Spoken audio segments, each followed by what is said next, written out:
Salut à tous! Les conditions de pêche, vous l'avez compris, ne sont pas toujours idéales. Il est essentiel de préparer nos sorties en suivant la météo marine et intérieure. C'est encore plus vital en mer. Le choix des bons spots à explorer en fonction du temps et de la configuration des fonds est aussi très important. Je vais essayer de vous donner les bonnes clés pour y parvenir. 5 mètres.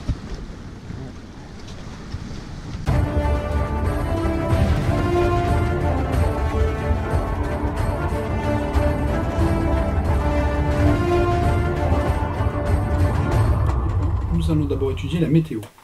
Pour bien préparer nos sessions de pêche, nous consultons régulièrement plusieurs sites simultanément sur Internet car ils ne donnent pas tous les mêmes informations pour un même lieu de pêche, selon l'origine de l'information. Je vous propose donc 3 sites gratuits pour la fiabilité des prévisions et leur précision. Je vous mettrai les liens dans la description. Tout d'abord, je vous propose Météo Consult. C'est un site plutôt orienté vers la mer qui vous donne des infos et des prévisions sur votre spot et au large. Après avoir choisi le lieu qui vous convient, et ils sont nombreux sur la côte atlantique comme vous pouvez le voir, vous accédez donc à votre spot. Vous avez la vitesse du vent, heure par heure, avec précision, et les rafales, la hauteur des vagues et de la houle, ce qui est assez important pour nous ici à Saint-Jean-de-Mont, puisqu'on démarre de la plage. Vous avez aussi la température de l'eau, à ne pas négliger, et vous retrouvez en bas de page les graphes sur le vent et les vagues pour la journée à venir, ou le jour que vous choisissez. Et bien sûr l'éphéméride avec les coefficients et la lune. Je vous propose 2 autres très bons sites pour la mer et la rivière, Windfinder et Allosurf, avec un visuel très réaliste en cliquant sur le spot choisi avec des infos sur la vitesse du vent pour Windfinder. Chez Allosurf, vous avez un visuel animé pour la houle avec les différentes hauteurs et des prévisions à 3 jours.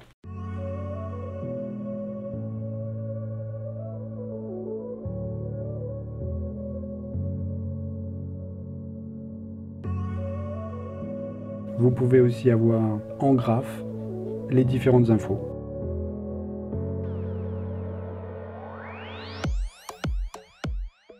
En 3e site, je consulte aussi celui de Météo France pour la fiabilité des vitesses et des directions du vent. C'est toujours très important pour la pêche en mer, et aussi le temps qu'il fera dans le département pour ceux qui sont dans l'intérieur. Un inconvénient tout de même, il n'y a pas d'heure par heure pour les vitesses de vent et le temps. Toutes les applications des différents sites sont gratuites et téléchargeables sur le téléphone portable. J'en ai un 4e, vous allez rire, ou plutôt un 5e, je ne vais jamais à la pêche sans jeter un œil au bulletin météorologique de TF1 pour sa précision visuelle au niveau de l'animation avec des limites précises de beau temps et de mauvais temps sur la cartographie dans une même journée. Cela me donne une bonne idée générale synthétique de ce qui va se passer le lendemain. Il reste important de garder une vue d'ensemble de la météo du pays. Pour ce point de la météo, si vous aussi vous avez des sites favoris, n'hésitez pas à me le dire dans les commentaires. Les critères à surveiller en météorologie les plus importants sont le vent et la pression atmosphérique. Petite parenthèse, elles se mesurent en hectopascal, millibars ou millimètres de mercure, comme sur mon vieux baromètre. Le variable correspond à 1013 hectopascal ou 760 mm de mercure. On a remarqué que lorsque le vent est orienté ouest, ou bien à l'est, ou même encore sud, les conditions de pêche sont généralement assez bonnes. Par contre, lorsqu'il est au nord, c'est pas bon. On aura tendance alors à rester à la maison. Bien sûr, ce n'est pas vrai en toutes circonstances et en toutes saisons, mais cela nous donne une bonne base. Ensuite, nous avons une hausse ou une baisse de la pression atmosphérique très importante en peu de temps. Exemple, en 1 heure, 2 à 5 hectopascal, c'est assez négatif. Il vaut mieux une variation à la baisse ou à la hausse, très légère, sur le cours de la journée. Vous avez aussi l'influence de la Lune que l'on néglige dans la plupart des cas. Je vous en ai parlé dans une précédente vidéo, ici en haut à droite, je n'y reviendrai pas. mais nous suivons attentivement les conseils des tables mensuelles des meilleurs jours de pêche proposés. Ils ne nous ont jamais déçus lorsque la météo est favorable. Le deuxième point que je voulais aborder avec vous concerne la cartographie. Pour pouvoir choisir les meilleurs postes de pêche, aussi bien en rivière qu'en mer, on utilise essentiellement 2 ou 3 sites gratuits, extrêmement précis en cartographie, soit le CHOM pour la mer, soit Navionics pour mer et rivière, mais aussi Google Earth et Google Maps pour nos lieux de vacances. Donc chez Navionics, vous avez accès gratuitement à des cartes marines et terrestres, avec les plans d'eau et les rivières pour la terre.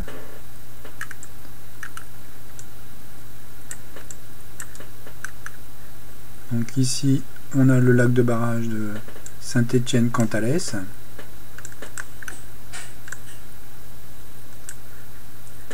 Et on voit très bien les différentes courbes de niveau, un peu comme les cartes de l'IGN pour l'altitude. Cette fois, c'est pour la profondeur. Pour le bleu, du bleu foncé au blanc, en passant par le bleu clair, du moins profond au plus profond. Ici, vous avez un haut fond, à 4 mètres là. Peut-être une zone intéressante pour la pêche. Et ici, un creux, avec 19 mètres. C'est donc comme ça qu'on exploite les différents bons coins de pêche. En rivière, c'est la même chose. Si on va vers le Lot, par exemple,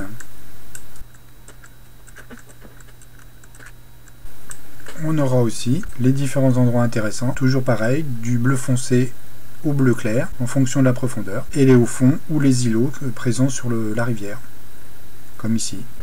En se dirigeant vers la mer, on obtient aussi d'autres possibilités. Par exemple à l'île de Ré. On voit très bien les différentes courbes de profondeur, avec les roches apparentes ou pas. Ici, vous avez des roches apparentes. Et les courbes de profondeur avec les zones de pêche qui peuvent être intéressantes. Vous pouvez aussi mesurer la distance avec le petit compas sur le côté droit entre 2 points. Exemple, ici, entre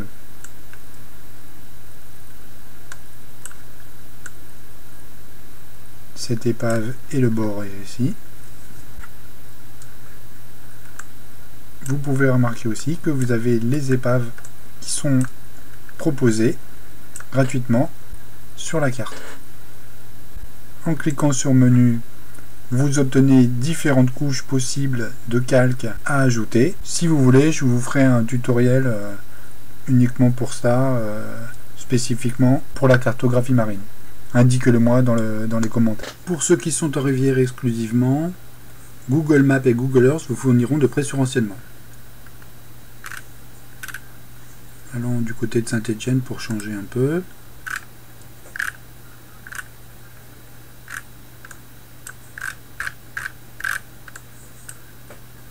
Ah, sur un lac de barrage, sur la Loire, celui de Saint-Victor.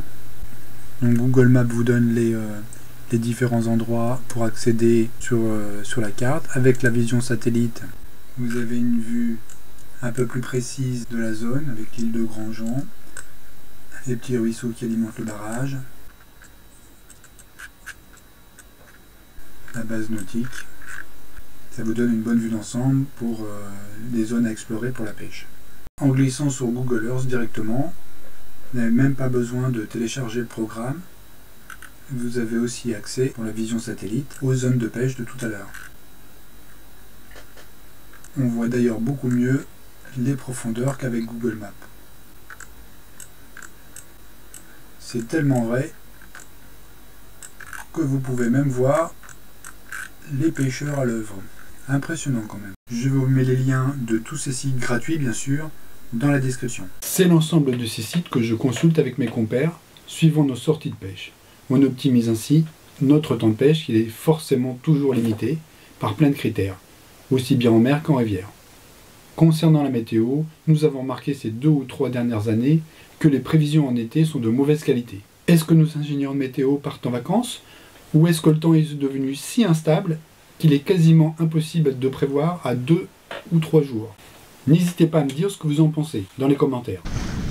Si le contenu de la vidéo vous paraît trop compliqué ou touffu, ou si vous souhaitez qu'on approfondisse certains points, mettez-le aussi. N'oubliez pas le petit like si vous avez aimé la vidéo. Prenez soin de vous et à bientôt pour une nouvelle vidéo.